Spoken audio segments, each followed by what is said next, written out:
ನಮಸ್ಕಾರ ಸ್ನೇಹಿತರೆ, ವಿಕ್ರಾಂತ್ ಕುಕಿಂಗ್ ಚಾನಲ್ಗೆ ಸ್ವಾಗತ. ಇವತ್ತು ನಾವು ಈಸಿಯಾಗಿ 10 ನಿಮಿಷದಲ್ಲಿ ಶೇಂಗಾ ಚಿಕ್ಕಿನ ಹೇಗೆ ಮಾಡೋದಂತ ನೋಡ್ಕೊಳ್ಳೋಣ. ಇದು ತುಂಬ ಹೆಲ್ದಿಯಾಗಿರುತ್ತೆ, ಹಾಗೆ ಮಕ್ಕಳಿಂದ ದೊಡ್ಡವ್ರವರೆಗೂ ಖುಷಿಯಿಂದ ಇಷ್ಟಪಟ್ಟು ತಿಂತಾರೆ. ಬನ್ನಿ ಇವಾಗ ರೆಸಿಪಿ ಸ್ಟಾರ್ಟ್ ಮಾಡೋಣ.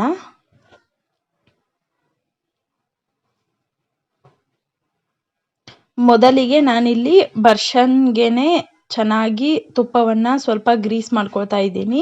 ಇಲ್ಲಿ ನಾವು ಡೈರೆಕ್ಟಾಗಿ ಶೇಂಗಾ ಹಾಗೆ ಬೆಲ್ಲದ ಮಿಕ್ಸರನ್ನು ಹಾಕ್ಕೊಳ್ಬೇಕಾಗತ್ತೆ. ಇವಾಗ ಒಂದು ಪಾತ್ರೆಯಲ್ಲಿ 3/4 ಕಪ್ಪಷ್ಟು ಬೆಲ್ಲವನ್ನು ಹಾಕ್ಕೊಳ್ತಾ ಇದ್ದೀನಿ. ಹಾಗೆ ಒಂದು 2 ಸ್ಪೂನಷ್ಟು ನೀರನ್ನು ಹಾಕಿ ಅದನ್ನು ಚೆನ್ನಾಗಿ ಕುದಿಸ್ಕೋಬೇಕು. ನಾವು ಕುದಿಸಿರುವ ಹದ ಅದು ಒಂದು ಸ್ವಲ್ಪ ನೀರಲ್ಲಿ ಹಾಕಿ ನೋಡಿದರೆ ಕಲ್ಲು ಥರ ಆಗಬೇಕು. ಅಲ್ಲಿವರೆಗೂ ನಾವು ಇದನ್ನು ಕುದಿಸ್ಕೋಬೇಕು.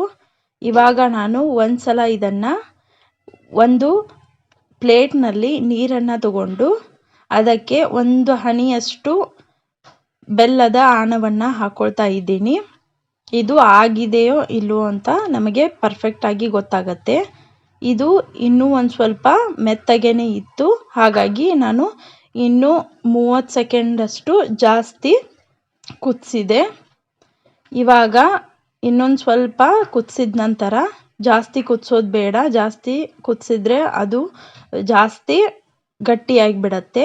ಇವಾಗ ಇನ್ನೊಂದು ಸಲ ನಾನು ಇದನ್ನು ಚೆಕ್ ಮಾಡ್ತಾ ಇದ್ದೀನಿ.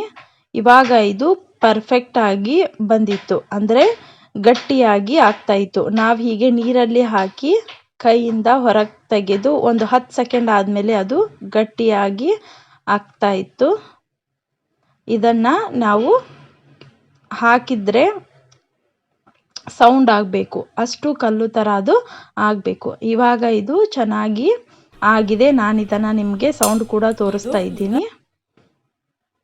ಈಗ ತಡ ಮಾಡದೆ ನಾವು ಹುರಿದಿಟ್ಕೊಂಡಿರೋ ಶೇಂಗಾ ಕಾಳನ್ನು, ನಾನಿಲ್ಲಿ 1 ಕಪ್ ಶೇಂಗಾವನ್ನು ತಗೊಂಡಿದ್ದೀನಿ. ಬೇಗ ಅದನ್ನು ನಾವು ಮಿಕ್ಸ್ ಮಾಡಿಕೊಂಡು ನಾವು ಗ್ರೀಸ್ ಮಾಡಿರೋ ನೆಲಕ್ಕೆ ಅದನ್ನು ಹಾಕಿ ಲಟ್ಟಣಿಗೆಯಿಂದ ಸ್ವಲ್ಪ ಅದನ್ನು ಅಗಲವಾಗಿ ಮಾಡ್ಕೋಬೇಕು. ಲಟ್ಟಣಿಗೆಗೂ ನಾನು ತುಪ್ಪವನ್ನು ಗ್ರೀಸ್ ಮಾಡ್ಕೊಂಡಿದ್ದೆ. ಇದು ತುಂಬ ಬೇಗ ಗಟ್ಟಿಯಾಗತ್ತೆ, ಹಾಗಾಗಿ ನಾವು ಬೇಗ ಅದನ್ನು ಲಟ್ಟಣಿಗೆಯಿಂದ ಅಗಲವಾಗಿ ಮಾಡ್ಕೋಬೇಕು. ಇಲ್ಲಿ ನೋಡ್ತಾ ಇರ್ಬೋದು, ತುಪ್ಪ ಹಚ್ಚಿದ್ರಿಂದ ಅದು ಈಗ ಸ್ವಲ್ಪ ಜಾರ್ತಾ ಇದೆ. ಗಟ್ಟಿ ಆದಮೇಲೆ ಅದು ಕರೆಕ್ಟಾಗಿ ಫಿಕ್ಸ್ ಆಗುತ್ತೆ. ನಾನಿಲ್ಲಿ ಸ್ವಲ್ಪ ತಿಳುವಾಗಿಯೇ ಮಾಡ್ತಾ ಇರೋದು. ನಿಮಗೆ ಎಷ್ಟು ದಪ್ಪ ಬೇಕು ನೀವು ಅಷ್ಟು ಮಾಡ್ಕೋಬಹುದು. ಇವಾಗ ಇದು ಆಗಿದೆ.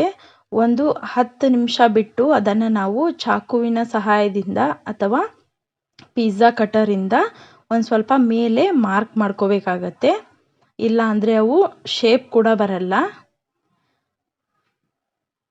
ಹೀಗೆ ನಾನು ಕಟ್ ಮಾಡ್ಕೊಳ್ತಾ ಇದ್ದೀನಿ. ಈಗ ಕಟ್ ಮಾಡ್ಕೊಂಡಿದ್ದಾಗಿದೆ. ನಾನು ಇದನ್ನು ಪೂರ್ತಿ ತಣ್ಣಗಾಗೋವರೆಗೂ, ಅಂದರೆ 1 ಅವರ್ ಬಿಟ್ಟಿದ್ದೆ.